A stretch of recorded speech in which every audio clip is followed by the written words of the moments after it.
welcome back to the Cake Lady podcast. I've had a pretty good week, actually. I've been working. I've been tired, but I'm working, and I just got approved for an apartment, so I don't know if I'll be posting next week because I have to move and stuff and get ready to pack. Oh, I'm stressed. I'm having such a good hair day, too. You guys may not think this looks good, but, it's wavy. I don't know if you noticed in the last episode, I did cut my hair. So today I'm sitting down with Zack from When the Sun Sets. They are a Chicago-based band. Their music is mainly pop punk. But yeah, they have a few shows coming up next month, the 14th, 15th, and 16th. I think it goes Michigan, Ohio, and Illinois. Yeah, go check that out. You guys need to follow them on everything. You need to follow me on everything. Pretty please. Yeah, if you haven't. Yeah. It's been a busy day. I've been baking all day. I have a cake delivery tonight for Dead Reckoning. I've got a cake delivery tomorrow for Nerve, even if they don't know it. See, now I'm getting the flyaways. Okay, so he will be here in a few minutes. I have to send him the meeting link. How are you? I'm good. How are you? I'm great. I've been baking all day. Oh my gosh. Which show are you going to? Dead Reckoning tonight. Oh, hell yeah. Yeah, and I know some peeps from, Bless the Martyr are going to be there, too. So I make cupcakes. Hell yeah. Woo-wee. It's been a long day, though. Oh, yeah. All right. So, you can introduce yourself. I'm Zach. I sing in When the Sun Sets. We're like a Chicago pop punk band, Chicago, Nashville. Yeah. Woo-wee. How's the rest of the band been? The only person I think I've seen active on Facebook is Rob. Yeah, that's pretty much it. The other two are usually consumed in their work. Matt, our guitarist, runs his own company, and Chris plays a huge part in his company. So they're just always working. All right, and I know your upcoming shows, but would you like to say your upcoming shows? Yeah, of course. We have we're in Detroit, Michigan on Friday, July 14th. And then the next day, we are in Lakewood, Ohio with Morning in May. Those two shows are with Years Later. They're like a super sick up and coming pop punk band. And then we're having our first hometown show at Beat Kitchen on the 16th of July. It's a Sunday. So we're hoping to sell that out. Yeah. Yeah. I'll be there, obviously. Awesome. Okay. So, first question. Where did the name When the Sun Sets come from? So I was sitting in a room with my friend Adam, and I had just told him we were both singer-songwriters, and I was like, hey man, I want to start this band. And he was like, well, first thing you got to do is once you come up with a name, you got to make sure it's available. I'm like, all right, cool. So I wanted to do As the Sun Sets, and there was a punk band that had just stopped making music called that. So my buddy was just like, oh, When the Sun Sets. I was like, fuck it. Yeah, that sounds cool. That was pretty much it. And after the first kind of week or two, I was kind of trying to figure out what it meant to me, why I thought it was cool. And nighttime for myself, When the Sun Sets, it's definitely a time of thought and reflection for myself. It's been a time of super happy times and super sad times. And that's what we talk about. Trying to bring people out of those sad times and bring them into the happy times. But yeah. Do you get inspired to write your songs most though, at night, if it's a time of reflection? I used to. Yeah. I mean, now with work, I'm just I'll get home and just fall asleep because I'm old. But yeah, I used to all the time. I'd be up till 2 a.m. in the morning, and it would just hit me at midnight. I'd be writing crap until then, and then it's oh my gosh, I got something. Woohoo. So So do you have like an influx of just like finished songs or like unfinished songs that you could like potentially use for another record album? yeah, I mean, I would say like demo wise, we're sitting on probably 2 to 3 records of like material. So we're just kind of hand selecting the things that um we really think like touch us emotionally and like we like the vibes of right now, and we're picking those out and we're kind of rehashing all the ideas out. Like a lot of the demos are like from previous projects we've all been in, or like some of them are acoustic demos that I've done. um so it's just like it's a good baseline for all of us to at least know this came out of one of our heads. Like we all agree on a lot, so we can change the rest, you know. That's good. I feel like having a good relationship between band members can really make or break a band. Oh 'Cause, yeah, like, 100%. yeah, my friend's in a band and they just released a new album. I've heard the album. I did not like the album. And I was talking to his wife and he was like, yeah, he had like no say on any of the songs. And I was like, that's probably why there's a huge difference between the first one and the second one. Like, Yeah. Yeah, and there's like there's a complete difference like when you're like a develop band like that and you have situations like that, it's crazy. But when there's also situations where like people are like, "Oh, I just want to be in a band," and they don't realize like what it takes. So yeah, um like sometimes people won't bring forth ideas that are like, moving forward. Not, it doesn't sound like that was the case in your example, but it's just like it's crazy because it's like you do need a couple people that like kind of guide the direction, but you also most certainly need everybody to have a say. yeah, Like like open yeah, communication. yeah, I've always been like a firm believer in like this is everybody's band, we're splitting it. If there's 4 of us, it's 25, 25, 25, 25. It's just that's just like how we roll. We're not in it for the money. We're in it to make a difference. So Yeah, it's like as long as we can all agree on that. yeah. Okay, so I don't think I looked up what your most streamed song was. I'm just picking like my two favorite songs. So Dissonance, obviously. I was gonna ask, like, the meaning behind the song. Was there like a specific story to the song? I have just been struggling with anxiety for a long time, and it kind of like flared up when I got out of high school and like just started like working in the real world, like interactions are always different, and um I was just an anxious person. So I wrote that song kind of just like to comfort others that are in the same situation. It's a good song, so Thank you. Yeah, our biggest one is February. It's our yeah, little acoustic guy. yeah. I don't. I say acoustic songs do a lot better than like other songs all the time, and sometimes I just don't understand it. Yeah, I mean, honestly, they seem to hit the algorithm more. Yeah, Um, like we did put out another acoustic song on like our last EP, Transparent, and it didn't really go anywhere. So it's like it's crazy. It's hit or miss. okay. So the next song I was gonna ask about is Home Run. That's why that was funny. Oh, that's funny. I was like, you Yeah. could only be laughing for one reason. So, is there a story or like a meaning behind that one?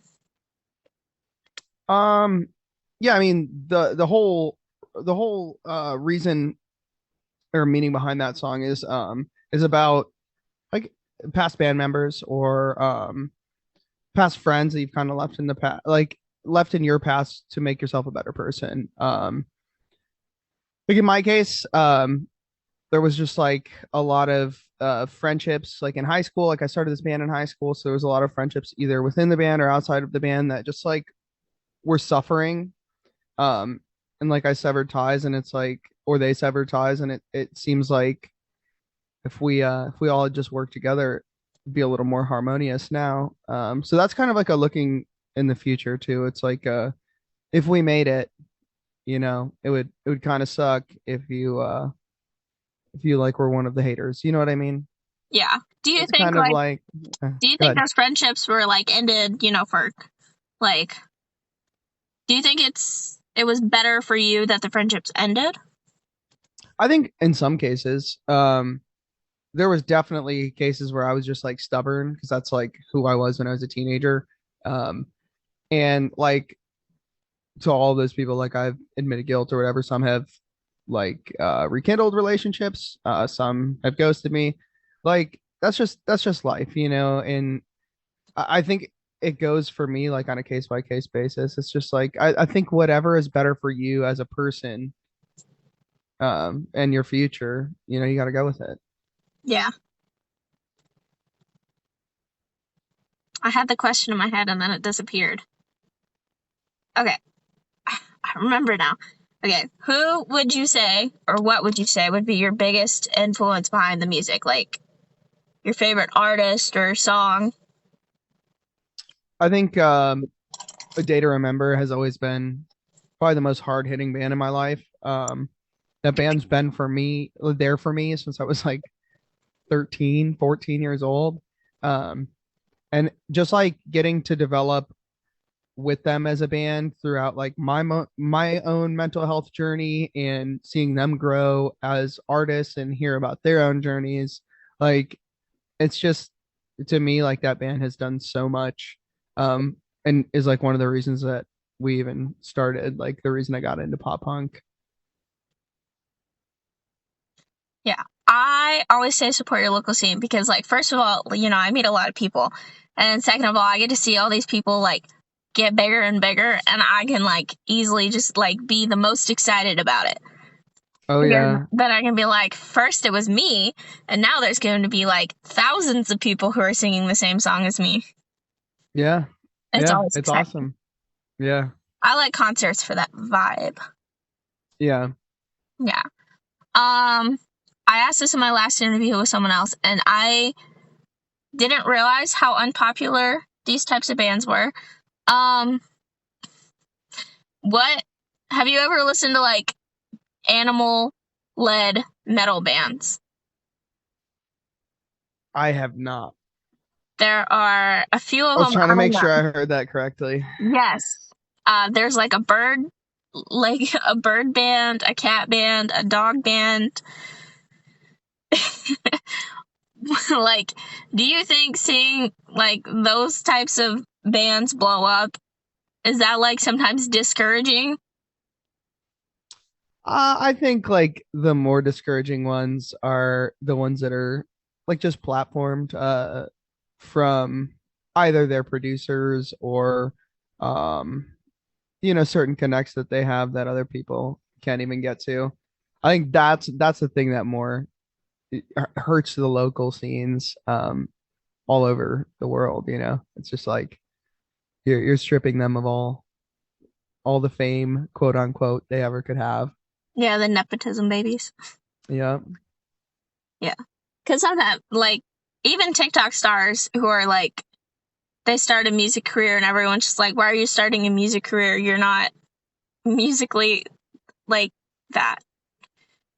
Yeah, I've noticed a lot more influencers, and there's like, especially after like the MGK records have dropped, like there's so much more like of that. The influencers being like, "Hey, I'm an artist," which is totally fine. Like if you put out stuff and it does well and it makes you money, like and make a living for yourself, you know. And if people can connect with that, way better, you know. It's just like for I think for me, it's more just like bands that'll be like, "Hey, I want to be big," and they just walk into the studio and they're like, "I have $10,000. Here you go."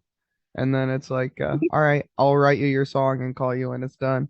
You know, stuff like that. Yeah. That's the kind of thing where it's like it's almost unfair, right? Because Yeah. there's people that go to school and study certain aspects of Like the the people music that go for industry that, like sound engineering and stuff that are like trying to build the career like that.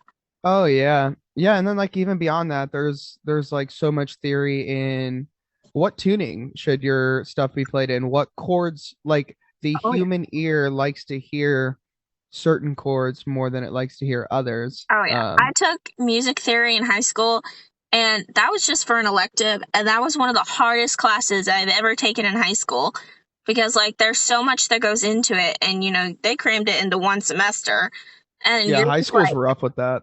Yeah, you're like completely lost, and it's just like, I know how to play an instrument, but the theory behind playing that, oh my gosh. Yeah, blows my mind.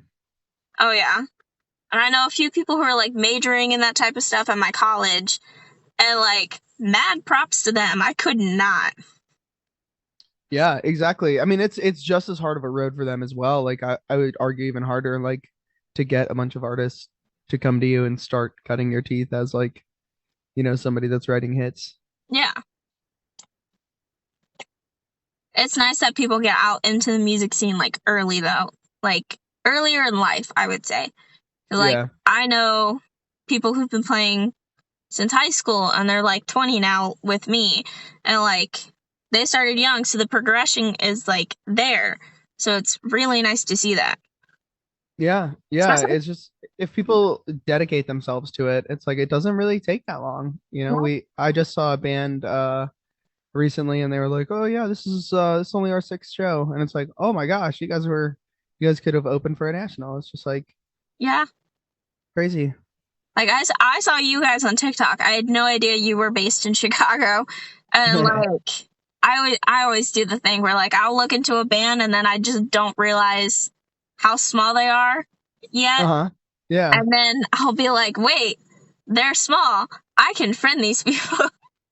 Yeah, of course. I'm that type of person. I'm just like, your Facebook is public. Yeah, I mean, that's what like a lot of us like to outreach. Like there's a lot of people that we know that have quote unquote like blown up that have like just ghosted and like I get it, there is like a sheer amount that you can't handle at the end of the day, but Yeah, there's a lot of people that are not to that level and they're just kind of coasting without interacting, and it's like yeah. you got to care about the people that support you. Like every ticket nowadays online you're getting a service fee, like they Those kick my range. ass. Yeah. Like the I'm ticket's reasonably priced, then you get the service fee, and you're like, Jesus. yeah, I'm trying to hit up all the promoters I know and get them on like Dice FM because Dice at least gives you like your final price after tax and fees and everything. It'll tell you right here, like you're going to be paying 1837 for this ticket. Oh And it's wow. like it'll do the actual breakdown for you. So I buy a lot that's of super tickets, nice. so I will definitely look at that. Yeah, we'll have to. Yeah, I think the shows have to put the online tickets up through Dice, so it's something that I'm just gonna keep sharing because it's like Yeah. gonna take a while, but at least they're Yeah. transparent. I know someone who's doing an event right now, and I'm definitely going to shoot that her way because she's having trouble with a lot of, some of the stuff. Yeah. Yeah, But, like, I'm excited for that show, at least. yeah, it's gonna be a blast. I follow a lot of bands. So I've seen a lot of discourse about bands who, like, open for someone and then they immediately leave after their set. Like, what are your thoughts on that? Because I've seen a lot of people are like, that's disrespectful. We're not going to support you if you're not going to stay through the whole show. Yeah, I mean, I get it. People are human, right? Like everybody's got shit going on. If we're playing a show on a Wednesday night in like the middle of nowhere, I personally I think at least one person, even in that situation, should stay. Like I've always like volunteered to be that person in those situations because it's like as a headliner, say if you're the opener, you bring 60 people, you're bringing them to that headliner show, not only for yourself, but to get that headliner exposure as well. And so it's like if you leave, you're leading by example, and 9 times out of 10, all of your people are leaving with you. Yeah. Um, so like you're killing the show. You know what I mean? But I think in any other situation, like everybody should be there at all times. Like it's it's a from the time you load in till the time the show's over. Like that is a show. It's not just the allotted time you play. Um, it's a big production putting these on. And like it's taken me a couple of years to realize that as I've started putting shows on myself. And it's just so many moving parts. You need it to go well. Everybody does because Yeah. everybody wants to be paid for their time, and everybody wants to make it worthwhile. Like they want people there to hear the message that they're spreading. Yeah. Like, I mean, I can understand where some of the bands come from, but like, I'll show up to a show and there's like 50 people, and then, by the end of the night, there's like 5 people. And, I always feel bad for the bands, but then sometimes I feel like it's also on the audience. Like, if you're in the audience and you're not hyping up every single band that's there, why are you there? Like, Yeah, but I think like the general audience for smaller bands is like friends, family, and friends of friends, right? yeah. Um, and so like those people will come for the one band because they know that one person in the one band. So they only watch that one person the whole time. And it's just like, yeah, like you're saying, if there was more community in it, I think it's just as much though, like on the bands to be like, hey, make sure you stick around for this band, this band, this band. Yeah. Like, um, Get I excited. can't even, yeah, I can't tell you how many times, like on our last tour, I didn't even mention our own merch table. Like I mentioned the merch tables of the two bands that were from out of state. Like it's because like we care about those people that are on the road and they're doing the same stuff as we are, and it's rough out there, you know? Go give them So gas money. yeah, no, I mean like staying till the end of the show, it really does. Like for us, we book all of our own openers. And we usually book like all of the runs ourselves. So it's just like when we're hand picking, it's like I can't say that it doesn't put a little X mark next to it if somebody like everybody bails and they don't even say anything. You know what I mean? Yeah. But like I said, there's tons of exceptions. Like life happens, right? But Yeah. it's just kind of how the business works, you know. You're there for a 6 hour slot. You know, it's not an 8 hour day, it's six, but you gotta be there the full six. Yeah. It's like, if you want it to be your full-time job, you kind of got to treat it like a full-time job. Yeah, and I mean music is like you think you're gonna be working 8 hours a day, like double that because you might be doing 8 hours with a show and everything and driving and all that, but you're recording constantly, you're doing content. It's just like it's never ending. So Options. yeah. All right. I think I only have one more question. So if you were to open a show or like headline a show, whatever you'd like, what living band or artist would you want to be a part of that show? Oh goodness. This Oh is my a God, hard it's my one. dog. Yeah. I love Shadow. it. Yeah, I would say probably oh goodness, this is hard. I would say either Real Friends or State Champs. Like they're kind of neck and neck for me. A day to I don't know. remember too. Yeah, I feel like yeah, it's like Real Friends, Neck Deep, State Champs, a day to, you know what I mean? I could go on, but it's like honestly like those staple bands Yeah. in the scene from the like early 2010s. Like it's just like that was what we grew up with. And so that's like that's the era we're always going to be a part of. Yeah. And the genre. Oh yeah, imagine high school reunions though. Like it's gonna be you're definitely gonna hear Mr. Brightside, which is still like a pop punk anthem, right? And Yes, then that you're is gonna hear My Own Worst amazing. Enemy. I mean, you're not gonna hear any of the newer stuff, but like, huh? I see the puppy. Other side. Shadow, come here. What's up? Yeah, my my boyfriend's dog is just sitting in the yard staring at me. Just this whole time. I might want to That's bring her fun. inside. Okay. Thank you for being on here today. Yeah, always. Thanks for having me. Yeah. I'm gonna remind the viewers to stay till the end. I have a song. I don't know which Yeah, one yet. I'll pick. awesome. Maybe I'll send you some new stuff. Woohoo! I love that.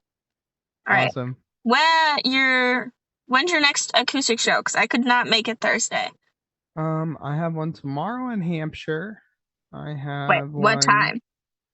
time? It's 1 to 4 p.m. Ooh, that works actually. So I, Really? I have a show in St. Louis tomorrow, so I know that's going to be a drive. But I'm like, I could probably squeeze out a day. Yeah, I have to check. I don't know if it's a straight bar or if they have food. You said straight bar. I was like, what do you mean? Is it a gay bar? No, No, stop it, That'd be an amazing vibe, though. dude. For real, I play that bar on the real. Probably the nicest people in the world. Seriously, Right? Only take half care gay, of yeah. everybody. Yeah. Well, thank you so much for having me, All right. I and we'll see will you soon. probably see you tomorrow. Yeah, awesome. Well, I will hit you up because we're gonna grab your ticket and everything for July. Woohoo! So yeah, we'll get I'm you all so set up. excited. Yeah, it's gonna be awesome. All right. Have a good day. Alrighty. Yeah, you Bye. too. Bye. That was Zach from When the Sun Sets. Thank you guys so much for tuning in today. I chose Home Run by When the Sun Sets for the ending song today. I hope you guys have a great week, have a great day, whatever. Stay tuned for Band of the Week next week. I don't think I've picked one yet, but I'm still looking through some options. Stay tuned for Song of the Week next Thursday. And yeah, keep an eye on my Facebook page for more upcoming cake deliveries. I do have a lot coming up the next few months. August is coming up really fast, and I have a full-time work schedule. I have a full-time class schedule, so I might have to take a break the first couple weeks from podcasts, just to focus on school and get used to the new classes and stuff and my labs. I may also have to change my publishing dates because Saturdays have always been for homework when I'm in school. So I might change it to Sundays instead. I'm still figuring that out. Also, Chaos in the Courtyard. I will be a social media personality there. I'm not really sure what to call myself there. I will be interviewing some bands, taking photos. I'm probably going to bring a couple shirts that I designed I didn't design. I designed the tie-dye. I'm tie-dyeing them. My sister is drawing the designs for them for the stencil art, and they're gonna be great. I love my sister. She's amazing. She was gonna do it for free, and I was like, no, I'm gonna give you something. And I will obviously I won't have cakes, because those are big, and, transportation. Ooh. I will be bringing a box of cookies and a couple box of cupcakes, and those will be free, obviously. Because I give the free treats. I'm way better at cupcakes and cookies than I am at decorating cakes, so hallelujah. Alright, thank you guys again for tuning in today. This is Home Run by When the Sun Sets. Go follow them on Facebook, Instagram, TikTok. Sorry, I thought there was one more. Spotify. That's the other one. And YouTube, because everyone uses YouTube. Alright, bye guys!